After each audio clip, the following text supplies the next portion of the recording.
There's a phrase that appears over 2,000 times in historical documents. It shows up in the works of Homer, Virgil, and Chaucer.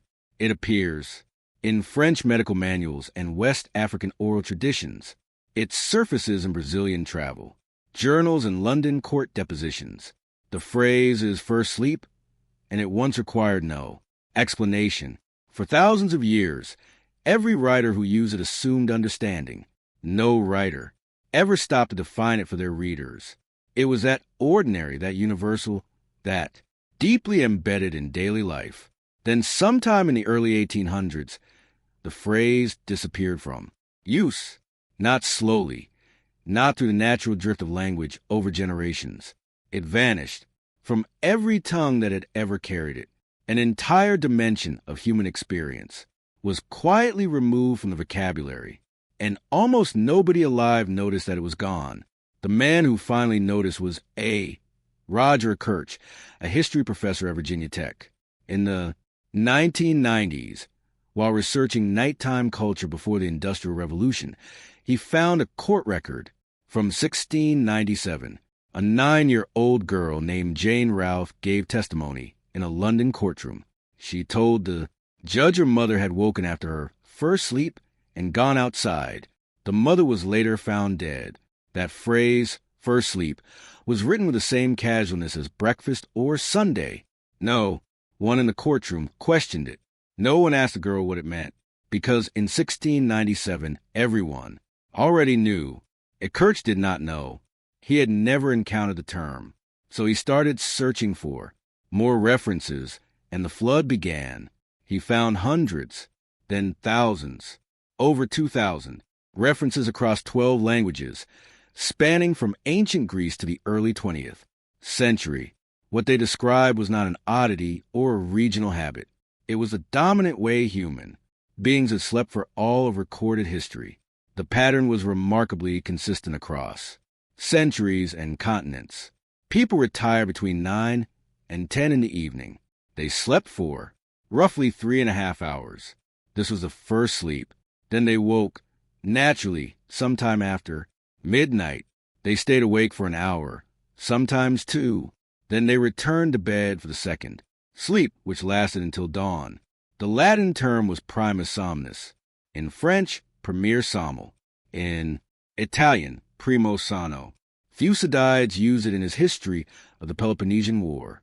Julius Caesar's military writers reference prima nox when describing the timing of nighttime attacks. Livy wrote about it. So did Cicero, Pliny the Elder, and Apuleius. The Asante and Fani peoples of West Africa had their own phrase in the Twi language. A French priest visiting Brazil in 1555 recorded that the Tupinamba Indians ate during the night after their first sleep and then returned to bed. Surinamese Maroons practiced it. Australian Aboriginal communities practiced it. This was not a European habit. This was human. The period between sleeps had a name too. It was called the watch, and it was not anxious wakefulness. It was not tossing and turning. It was considered the most intimate and productive hour of the entire day. People prayed. They read by candlelight or firelight. They visited neighbors in the dark. They reflected on their dreams, which arrived more vividly at that hour than at any other. A 16th century French physician named Laurent Joubert specifically recommended that couples conceive after the first sleep. He wrote that they would have more enjoyment and do it better. Scholars and poets used the watch to compose their best work. Religious communities built midnight, prayer around it. The practice was so woven into daily life that folk songs referenced it. Casually, a medieval English ballad instructs, "At the wakening of your first sleep, you shall have a hot drink made." Nobody treated the watch as strange. It was as natural as eating lunch. It was as expected as sunset. So what happened to it? In 1992, a psychiatrist named Thomas ran an experiment at the National Institute of Mental Health outside Washington. He wanted to know how humans would sleep if you stripped away every trace of artificial light. He placed 14 healthy adults in complete darkness for 14 hours each day. No screens, No lamps, no clocks, just darkness from early evening until morning, maintained for 4 full weeks. The first few nights, subjects slept 11 hours straight, were concluded they were repaying accumulated sleep debt they did not know they carried. But by the 4th week, something emerged that startled them. Every subject settled into the same rhythm, 3 to 5 hours of sleep, followed by 1 to 2 hours of calm wakefulness, then another 3 to 5 hours of sleep, biphasic sleep. The exact pattern of Kirch was simultaneously uncovering, in centuries of historical documents, 2 completely independent lines of evidence, one from the archives and one from the laboratory, had converged on the same conclusion. But here is what makes this study impossible to set aside. During the waking interval between sleeps were measured as subjects' hormones. Prolactin, the hormone most associated with nursing mothers in deep relaxation, had surged to twice its normal waking level, and it stayed elevated throughout the entire night. Even during the waking period, the subjects reported experiencing something they had never felt in their lives.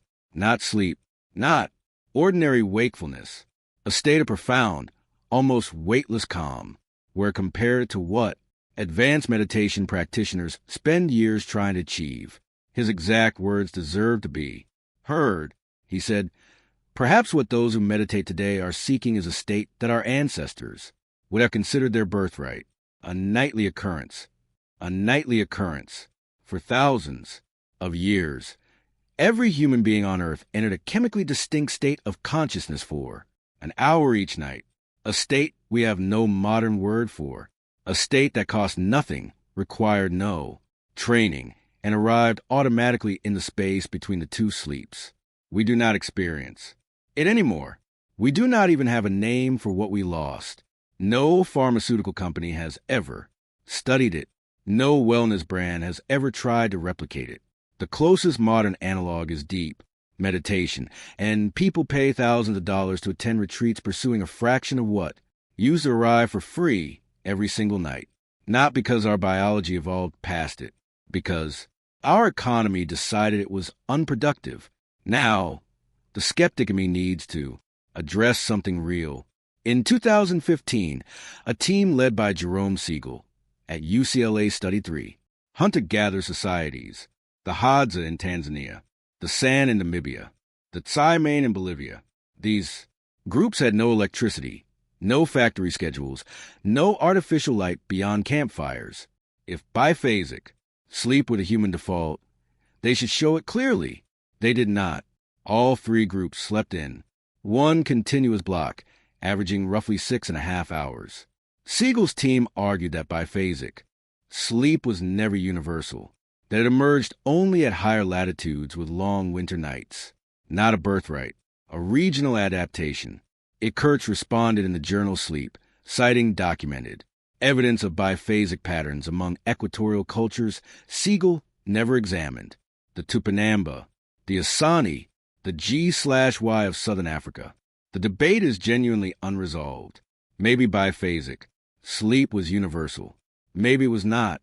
I will not pretend to settle a question that researchers with decades of expertise still argue over. But what nobody disputes is that wherever it existed, it vanished in response to the same forces. And those forces had nothing to do with human biology. Follow the money. In 1807, London installed gas street lights. By 1823, nearly 40,000 lamps illuminated over 200 miles of London streets. In the United States, 300 municipalities had street lamps by 1860. Artificial light pushed bedtimes. Later bedtimes compressed sleep into a single block. The watch shrank. The second, sleep shortened. But lighting alone did not kill biphasic sleep. Industry killed it. In the 1830s, a reform campaign swept through Britain and the United States. It was called the Early Rising Movement. Kirch describes in his own words. He says people, especially the urban middle class, began adopting the values of industrialization, ambition, efficiency, punctuality, profit. Factory owners needed synchronized labor. They needed workers who arrived at the same hour and worked 10 to 14-hour shifts. They needed employees who went home exhausted enough to collapse into one unbroken block of sleep. The two-sleep pattern was incompatible with that system, so the system eliminated it. By the 1820s, parenting manuals instructed mothers to wean children off biphasic sleep, not because physicians said it was unhealthy, because consolidated sleep produced more reliable workers. In 1787, a man named Levi Hutchins in New Hampshire built the first mechanical alarm clock. He did not build it to escape danger. He built it to wake himself for work.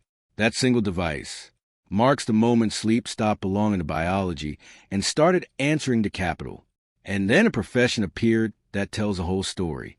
In industrial Britain, workers who could not afford clocks hired people called knocker-uppers.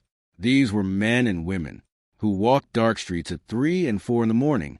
They carried long bamboo poles and tapped on bedroom windows to drag factory workers out of sleep. A London knocker-upper named Mary Smith became famous for her technique. She used a pea shooter to fire dried peas at upper story windows. She charged 6 pence a week. Her daughter Molly inherited the job. The profession survived well into the 1920s, even after cheap alarm clocks became widely available. Some workers preferred the human touch. They trusted a face at the window more than a machine on a nightstand. An entire paid industry existed for over a century. Its sole purpose was to wrench human beings out of their natural sleep cycle. The knocker-upper is the fossil record of the transition. It marks the space between how your body wants to sleep and how industry demanded you sleep. And the fact that this profession is treated as a charming historical footnote instead of evidence of biological coercion tells you how thoroughly the rewrite succeeded. You have probably walked through buildings from this era. You have set alarms without questioning who decided you needed one. You have been told since childhood that 8 hours of unbroken sleep is normal, but that norm is younger than the telegraph. It is younger than photography. It is a product of gas lamps, factory whistles, and parenting manuals, written to serve industrial output. I need be honest about something. I sat with this material for a long time before writing a word, not because the evidence was weak. The opposite. This research is peer-reviewed, published in major journals, and freely available on a Virginia Tech professor's website. My hesitation was different. I kept imagining someone watching this at 2 in the morning, unable to sleep. I imagined them hearing me say their insomnia might not be a disorder, and then I imagined them using that as a reason to stop taking medication that genuinely helps them. I do not want that. That is not what this video is. But I also cannot look at the financial architecture built on top of this and pretend the numbers do not speak. The global sleep aid market was valued at roughly $87 billion in 2024. That includes pharmaceuticals, supplements, devices, mattresses, apps, clinics, and therapies. The insomnia drug market alone approaches for $1 billion. In the United States, between 50 and 70 million people report insomnia symptoms every year. The single most common complaint is middle-of-the-night insomnia, waking at 2 in the morning, unable to fall back asleep. Diagnosed, medicated, billed. A Kirch has said this explicitly. He believes a large number of people suffering from middle-of-the-night insomnia are not experiencing a disorder at all. They are experiencing what he calls a very powerful remnant or echo of this earlier pattern of sleep. An echo. Your body, tonight, may try to do what every human body did for millennia. Wake after the first sleep, enter the watch, reach for that prolactin-rich calm that wears subjects called unlike anything they had ever known, but you will not enter it. You will reach for your phone instead. The screen will flood your retinas with blue light. Your brain will interpret the light as morning. Cortisol will spike. Anxiety will follow. You will lie there thinking something is wrong with you, that your brain is malfunctioning, that you need help, and tomorrow you might see a doctor who writes a prescription for a condition that a 16th century French physician would have called Tuesday night. Sleep was redesigned, and no one alive remembers the original. The language itself was part of the engineering. The phrase first sleep appears continuously in English from the 1300s through the early 1800s. Then, across a single century, it vanishes entirely. By the 1920s, no one uses it anywhere in any language. A concept so universal appears. In Homer, a concept so ordinary that no writer in 12 languages ever paused to explain it. Scrubbed from common vocabulary in under 100 years. When you delete a word, you delete the idea it carried with it. You cannot question a pattern you have no language to describe. You cannot demand back what you cannot name. The erasure of biphasic sleep was not only physical, bending bodies to fit factory clocks. It was linguistic. They took the words. The memory followed. What if you are not broken? What if the thing that wakes you at 2 in the morning is not a chemical imbalance or a stress response? What if it is the oldest clock you own, still ticking, still keeping the time it was built to keep, despite 2 centuries of forced rewiring? Thomas, where watched ordinary people rediscover a state of consciousness that modern life had buried. He called it a condition not terribly familiar to modern sleepers. He said our ancestors would have considered it their birthright, a birthright, not a privilege or a luxury, a basic feature of human consciousness, available every night, free of charge, to every person who has ever lived. We traded it for factory whistles and alarm clocks. We traded it for gas lamps and shift schedules and the moral conviction that sleeping twice was lazy. And then, when our bodies kept trying to wake us, at midnight anyway, we called it a disease. We built an $87 billion apparatus to treat it, replaced by a diagnosis, monetized by an industry, erased from a language that once made it speakable. 2,000 references in 12 languages sit in the public record right now. The evidence is not hidden. It is published, cited, and reviewed by peers. The only thing missing is the question that an $87 billion industry has no financial incentive to ask. What if we were sleeping correctly the entire time?